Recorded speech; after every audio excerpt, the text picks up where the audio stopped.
जय माता दी। इस बार 3 मार्च 2026 के दिन चंद्र ग्रहण आने वाला है। यह पूर्ण चंद्र ग्रहण है और हमारी संस्कृति में इस प्रकार के ग्रहण दिनों की विशेष रूप से प्रतीक्षा की जाती है, क्योंकि ये ऐसा दिन होते हैं जिस दिन गृहस्थ लोग अपने पुण्यों को अनेक गुना बढ़ा सकते हैं। हमारी वैदिक संस्कृति के अंदर ग्रहण का जो समय होता है वह आध्यात्मिक चेतना को जागृत करने का और अक्षय पुण्य फलों को अर्जित करने का सुअवसर होता है। तो इस बार आने वाला चंद्र ग्रहण विशेष है क्योंकि बहुत सारे संयोग बन रहे हैं। तो अगर सभी नियमों का पालन करके इस चंद्र ग्रहण वाले दिन का लाभ उठाया जाए तो ये हमारे लिए अत्यंत पुण्यमय अवसर साबित हो सकता है। और अगर गलती से किसी भी नियम में या कहीं पर भी त्रुटि रह जाए तो ऐसा अवसर हम गवा देंगे। तो इसलिए मैं आपके लिए ये वीडियो के अंदर विभिन्न पौराणिक शास्त्रों में प्रमाणभूत तरीके से श्लोक संदर्भ के साथ आने वाले इस चंद्र ग्रहण की संपूर्ण जानकारी लेकर आई हूँ। इस वीडियो को आप अंत तक जरूर देखिए। इसमें आपको चंद्र ग्रहण से संबंधित सारे प्रश्नों के उत्तर मिल जाएंगे और इस एक वीडियो के अंदर ही आपके मन की अगर कोई भी शंका है इस चंद्र ग्रहण को लेकर तो उसका समाधान हो जाएगा।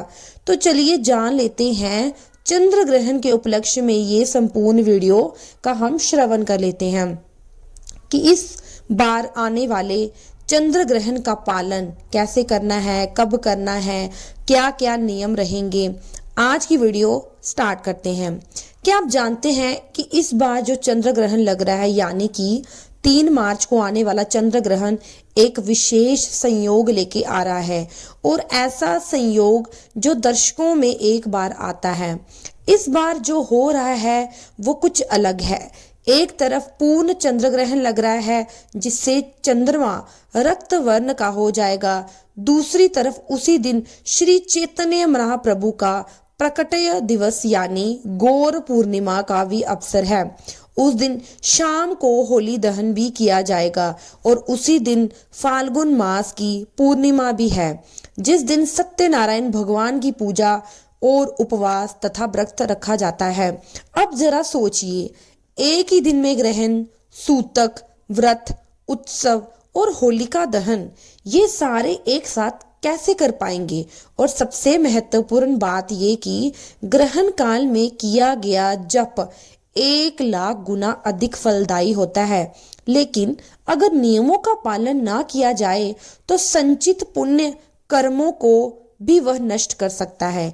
इसलिए आज की वीडियो को अंत तक जरूर सुने। और तो इस वीडियो को शुरू करते हैं। सबसे पहले बात करती हूँ मैं चंद्र ग्रहण के समय और उसके प्रकार की। तो वैदिक पंचांग के अनुसार इस बार 3 मार्च 2026 मंगलवार के दिन पूर्ण चंद्र ग्रहण लगने वाला है। ये ग्रहण भारत में भी लगेगा, इसलिए भारत में इस ग्रहण के सारे नियम लागू होने वाले हैं।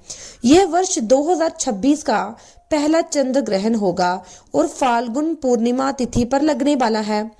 इस ग्रहण का मैग्नीट्यूड 1.14 है यानी कि चंद्रमा पूर्ण रूप से पृथ्वी की छाया में आने वाला है और इसलिए इस दिन चंद्रमा लाल रंग का दिखाई देगा जिसे रक्त चंद्र या ब्लड मून भी कहा जाता है।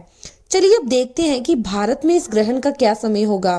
तो नोट कर ले सब लोग, इस बार 3 मार्च को चंद्रोदय का समय है शाम 6:26 पर और इसलिए चंद्र ग्रहण लग जाएगा शाम को 6:26 पर और ये ग्रहण समाप्त होगा शाम को 6:46 पर। यानी कि भारत में ग्रहण की अवधि केवल 20 मिनट की रहेगी और ये इसलिए है क्योंकि ये जो चंद्र ग्रहण है वैश्विक स्तर पर ग्रहण दोपहर से ही लग चुका होगा, लेकिन भारत में उस समय चंद्रमा क्षितिज के नीचे होगा। जैसे ही चंद्रोदय होगा वैसे ही चंद्रमा ग्रहण की अवस्था में ही उदित होगा और लगभग 20 मिनट बाद ग्रहण समाप्त हो जाएगा। तो बात करते हैं सूतक काल के बारे में। ये सबसे महत्वपूर्ण विषय होता है कि सूतक काल ये एक ऐसा समय होता है जिसे पवित्र अवधि भी कहा जाता है, जो ग्रहण से कुछ समय पहले आरंभ होती है और ग्रहण समाप्त होने तक चलती है। चंद्र ग्रहण में सूतक काल ग्रहण के वास्तविक आरंभ होने से 9 घंटे पहले ही शुरू हो जाता है। तो शास्त्रों के अनुसार सूतक काल के दौरान वातावरण में सूक्ष्म नकारात्मक ऊर्जाएं सक्रिय हो जाती हैं, इसलिए भोजन करना, पूजा अर्चना करना, मांगलिक तथा शुभ कार्य करना वर्जित हो जाता है। इस बार चंद्र ग्रहण लग रहा है, उसका सूतक काल भारत में रहेगा सुबह 9:40 से लेके शाम 6:46 तक।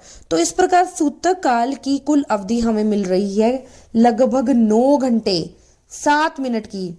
और ये सूतक काल है सामान्य लोगों के लिए जो स्वस्थ हैं, बड़े हैं। वहीं दूसरी ओर जो बच्चे, बूढ़े हैं, बीमार हैं या गर्भवती महिलाएं हैं, उनके लिए सूतक काल का समय रहेगा दोपहर 3:28 से लेकर शाम को 6:46 तक। यानी कि उनके लिए सूतक काल मात्र 3 घंटे 30 मिनट का है, इसलिए उन्हें सुबह से शाम तक भूखे रहने की कोई आवश्यकता नहीं है। अब देखते हैं इस बार चंद्र ग्रहण पर कौन से विशेष संयोग बन रहे हैं। तो इस बार चंद्र ग्रहण के समय 3 और विशेष संयोग देखने को मिल रहे हैं। सबसे पहले फाल्गुन मास की पूर्णिमा है। यह वर्ष की अंतिम और अत्यंत शुभ पूर्णिमा होगी, क्योंकि हिंदू नववर्ष चैत्र मास से आरंभ होता है, इसलिए हमारे वैदिक वर्ष की गणना के अनुसार ये वर्ष की अंतिम अत्यंत शुभ पूर्णिमा मानी जाएगी। स्कंद पुराण के अनुसार अगर फाल्गुन मास की पूर्णिमा पर जो स्नान किया जाता है, दान किया जाता है, भगवान के पवित्र नाम का जाप किया जाता है, उसमें अक्षय पुण्य फल प्राप्त होता है। दूसरा अवसर है इस दिन गौर पूर्णिमा, यानी कि भगवान श्री कृष्ण के श्री चैतन्य महाप्रभु अवतार, उनका दिव्य प्रकट दिवस। गौड़ीय वैष्णव संप्रदाय और इस भक्तों के लिए ये सबसे बड़ा उत्सव होता है। सन 1486 में इसी दिन फाल्गुन पूर्णिमा के अवसर पर भगवान श्री कृष्ण ने स्वयं गौरांग महाप्रभु के स्वर्णिम रूप में श्री धाम मायापुर में प्रकटे किया था, इसलिए इसे गौर पूर्णिमा का अवसर भी इसी दिन चंद्र ग्रहण वाले दिन लग रहा है। और आपको जानकर बहुत आश्चर्य होगा, जब चैतन्य महाप्रभु इस धरातल पर प्रकट हुए थे, उस दिन भी उस रात्रि में भी चंद्र ग्रहण लगा हुआ था। और उस ग्रहण काल में जब चारों ओर हरि का उच्चारण हो रहा था, उस समय शची माता के गर्भ से स्वयं भगवान श्री कृष्ण प्रकट हुए थे चैतन्य महाप्रभु के रूप में। तो यह सुलभ संयोग इतने वर्षों बाद इस बार लगने वाला है। और तीसरा संयोग है होलिका दहन। फाल्गुन पूर्णिमा की शाम को होलिका दहन भी किया जाता है, जो अधर्म पर धर्म की विजय का प्रतीक है। और इस बार ग्रहण और सूतक के कारण होलिका दहन का समय भी विशेष ध्यान देने वाला होगा। तो इन तीनों संयोगों का एक ही दिन में आना अत्यंत दुर्लभ संयोग बन रहा है। तो इसलिए इस दिन को सही विधि से बिताना, उसका अधिक से अधिक लाभ उठाना और सभी नियमों का पालन करना ये अत्यंत आवश्यक हो चुका है। अब हम बात करते हैं सूतक काल के कुछ नियम क्या क्या हो सकते हैं, कैसे अपने भोजन को सुरक्षित रखना है और अन्य कौन कौन से नियमों का पालन करना चाहिए। सबसे पहले बात करते हैं भोजन और जल के नियम के विषय में। तो ग्रहण काल के अंदर भोजन और जल की शुद्धता बनाए रखना अत्यंत आवश्यक होता है। उसके लिए शास्त्रों में विशेष 2 उपाय बताए गए हैं। सबसे पहले कृषा घास, या जिसे दर्भ घास भी कहा जाता है, तो जब सूतक का काल शुरू होता है उससे पहले, यानी कि सुबह 9:40 से पहले ही आप अपने घरों में जो भी पदार्थ, सामान, भोजन सामग्री, दूध, दही, अचार, घी, पीने के पानी के अंदर में कोशा घास मतलब कि द्रव डाल दें। हमारे शास्त्रों में कोशा घास को अत्यंत पवित्र माना गया है। यह नकारात्मक ऊर्जाओं को शोषित करने की शक्ति रखता है। अगर आपके पास कोशा घास उपलब्ध नहीं है तो आप काले तिल भी अपने भोजन या जल में डाल सकते हैं। काले तिल को शनि ग्रह से संबंधित माना जाता है। यह ग्रहण काल में उत्पन्न होने वाले दोषों का शमन करता है।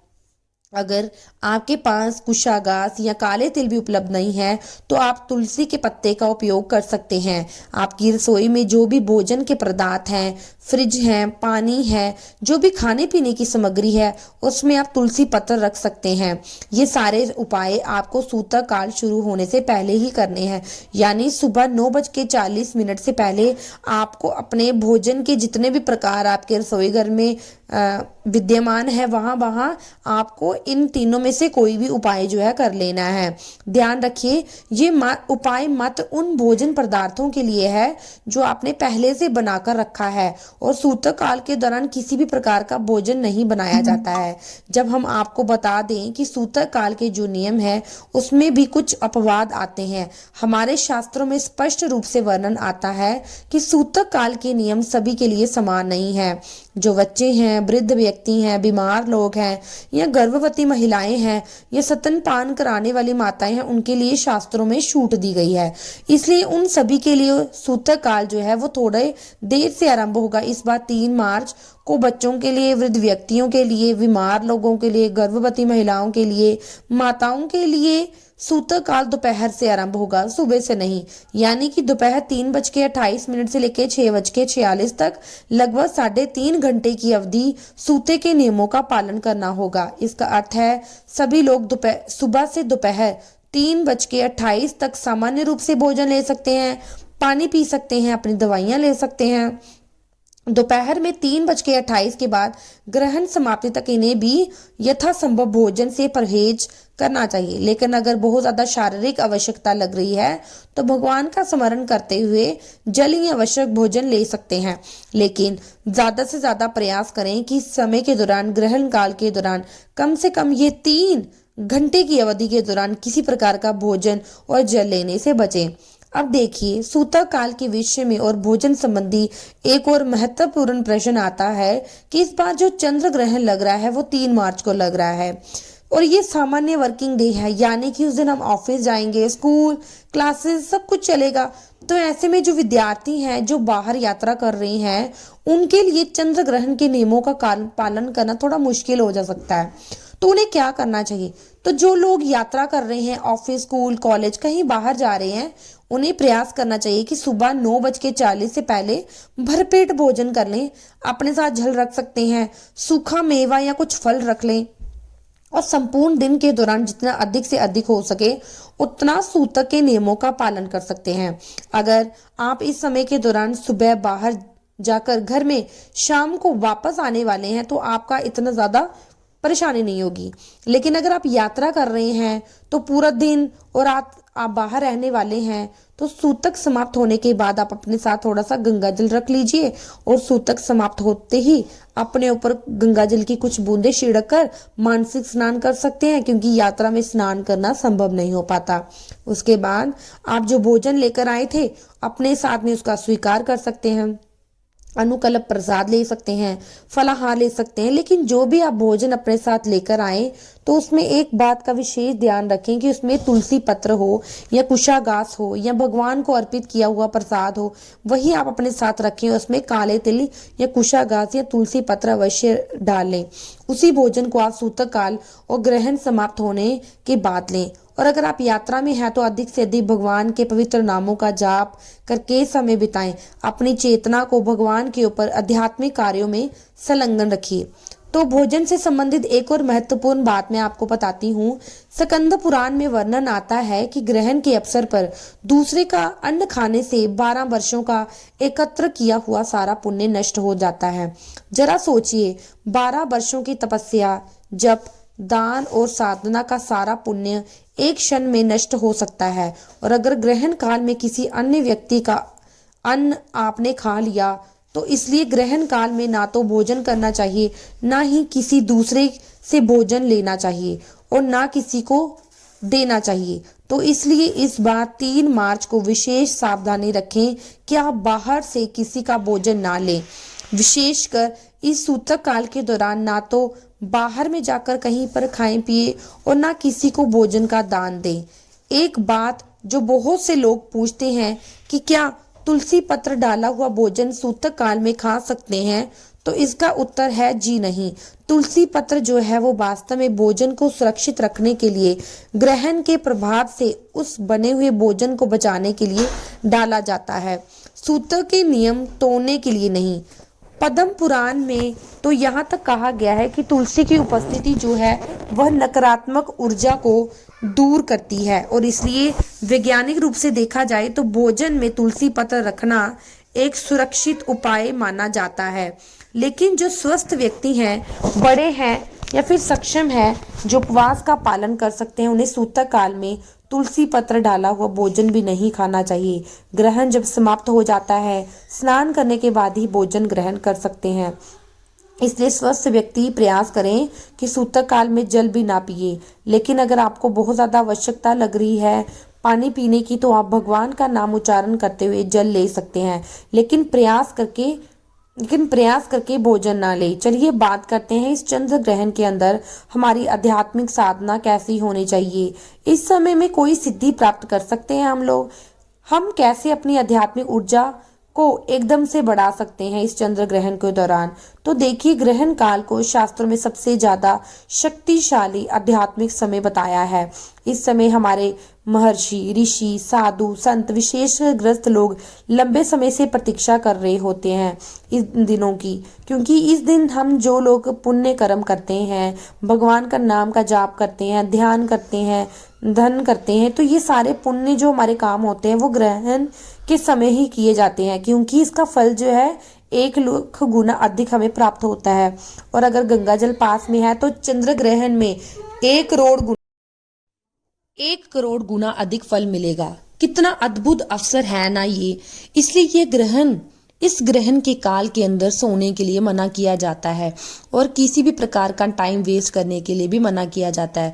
तो क्या करना चाहिए? इस समय के अंदर अधिक से अधिक भगवान श्री कृष्ण के पवित्र नामों का जप करना चाहिए, भगवान का स्मरण और चिंतन करना चाहिए। इस समय के अंदर अधिक से अधिक भगवान के पवित्र नामों का जाप करें। श्रीमद् भगवत जैसे ग्रंथों का अध्ययन का या पाठ करना चाहिए। इसलिए आज से ही एक बात निर्धारित कर लीजिए। सबसे पहला तो ग्रहण आए उससे पहले आपको घर में गंगा जल होना चाहिए। अगर आप गंगा नदी के तट पर बैठकर भगवान के पवित्र के नाम का जप करते हैं, तो अपनी आध्यात्मिक साधना करते हैं, तो आपको 1 करोड़ गुना अधिक फल प्राप्त हो सकता है। लेकिन अगर आप गंगा नदी के तट पर बैठकर नहीं कर सकते तो एक कार्य और कर सकते हैं। आप अपने घर में ही जब जप करने के लिए या साधना के लिए बैठते हैं, तो आपके सामने या अपने पास में गंगा जल का एक पात्र होना चाहिए जिसमें आप अपना गंगा जल निकाल के रख दें। तुलसी महारानी को अपने समक्ष रख सकते हैं और भगवान के विग्रह या चित्र के सामने बैठकर अपना जप कर सकते हैं। ग्रहण काल के अंदर विशेष रूप से हरे कृष्ण महामंत्र का जाप करना चाहिए। ये महामंत्र हरे कृष्ण कृष्ण कृष्ण हरे हरे, हरे राम राम राम हरे हरे, यह अत्यंत पवित्र मंत्र है, सर्वश्रेष्ठ महामंत्र है जो स्वयं भगवान श्री चैतन्य महाप्रभु ने दिया था। और ग्रहण काल के दौरान माला के ऊपर इस महामंत्र का जाप करना सबसे ज़्यादा पुण्यशाली बताया जाता है।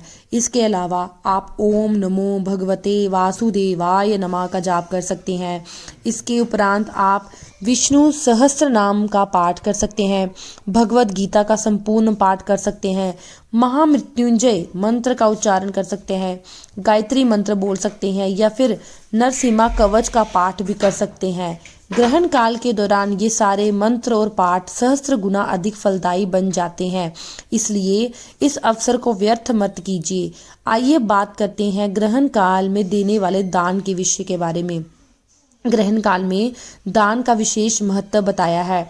हमारे शास्त्रों में वर्णन आता है, स्पर्श स्नानम भवेत तोमो गस्त मुमान्यो दानम स्थान मुक्त में स्नानम ग्रहे चंद्रक्रयो विधि, यानी ग्रहण के स्पर्श काल में स्नान ग्रसित होने पर हवन और जप तथा मोक्ष यानी कि ग्रहण समाप्ति के समय दान और पुण्य स्नान करना चाहिए।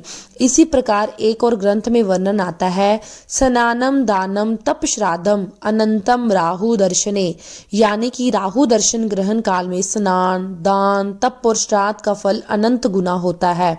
और ग्रहण काल में कौन सा दान करना सबसे शुभ है?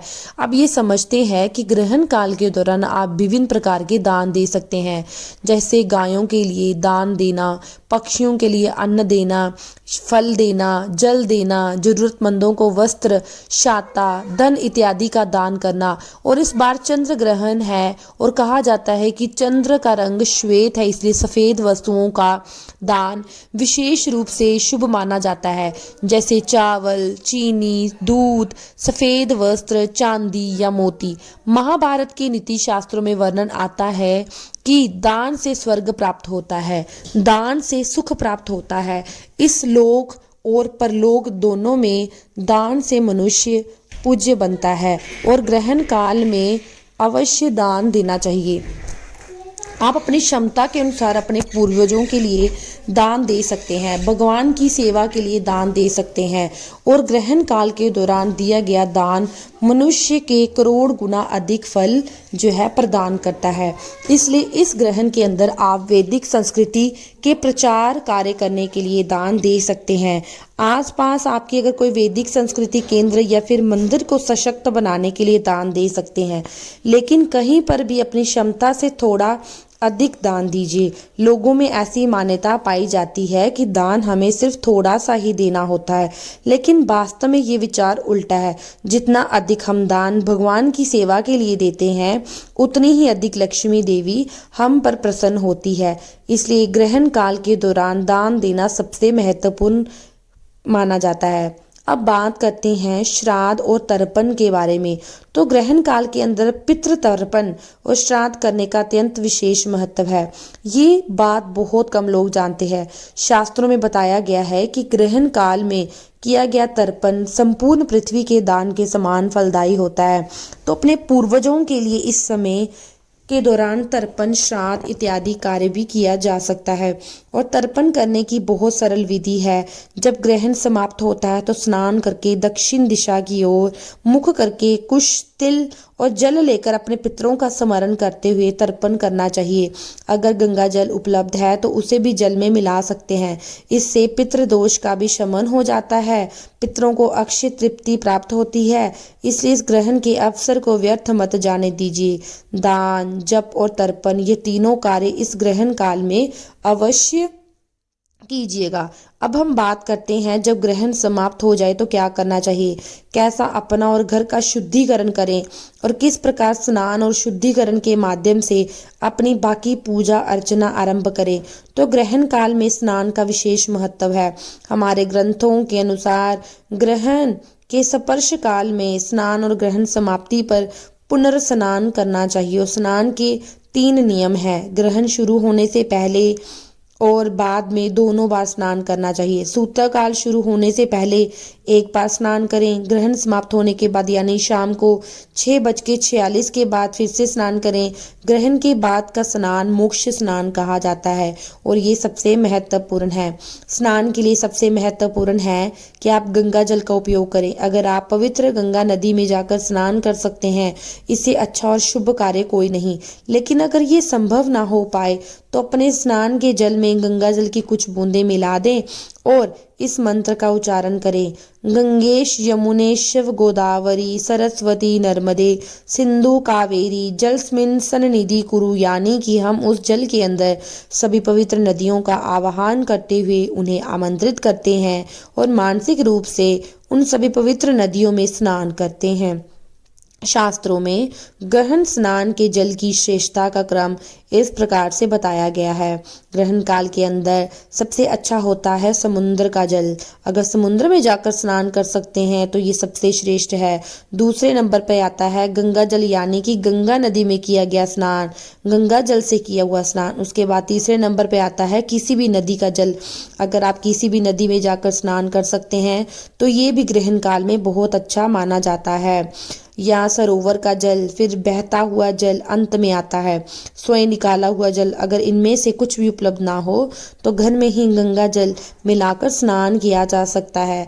अब देखिए, स्नान से जुड़ी एक महत्वपूर्ण बात मैं आपको बताना चाहती हूँ। हो सकता है शायद ही आपको नहीं पता हो, लेकिन हमारे शास्त्रों में लिखा है स्नान हमेशा वस्त्र के साथ करना चाहिए और यही नियम ग्रहण काल में भी लागू होता है। संपूर्ण निवस्त्र होकर सामान्य दिनों में भी स्नान नहीं करना चाहिए। तो फिर ग्रहण में तो विशेष रूप से इस बात का ध्यान रखा जाता है। ग्रहण के बाद का स्नान वस्त्र सहित करना चाहिए, यानी कि जो वस्त्र आपने ग्रहण काल में पहने हुए थे उन्हीं वस्त्रों से स्नान करना चाहिए और उसके बाद स्वच्छ वस्त्र धारण करने चाहिए। ग्रहण काल में आपने जो वस्त्र पहने थे उन्हें धो लेना चाहिए और भगवान के नाम का स्मरण और चिंतन करना चाहिए। उसके पश्चात शुद्ध वस्त्र धारण करने चाहिए। संभव हो तो अपने आप को पवित्र तिलक से सुशोभित करना चाहिए। जब ग्रहण समाप्त हो जाता है, आप स्नान कर लेते हैं, तो उसके बाद घर की शुद्धि करनी होती है और घर की शुद्धि के लिए गंगा जल का उपयोग किया जाता है।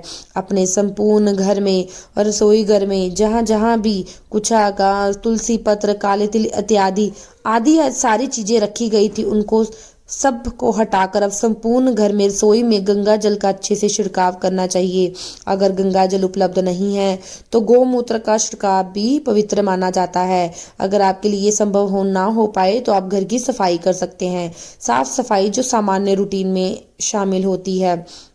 ग्रहण समाप्ति के बाद उस माला को भी शुद्ध जल से धो सकते हैं। उसके बाद उसे सुखा सकते हैं। उसके ऊपर भी गंगा जल छिड़क कर उसे पवित्र कर सकते हैं।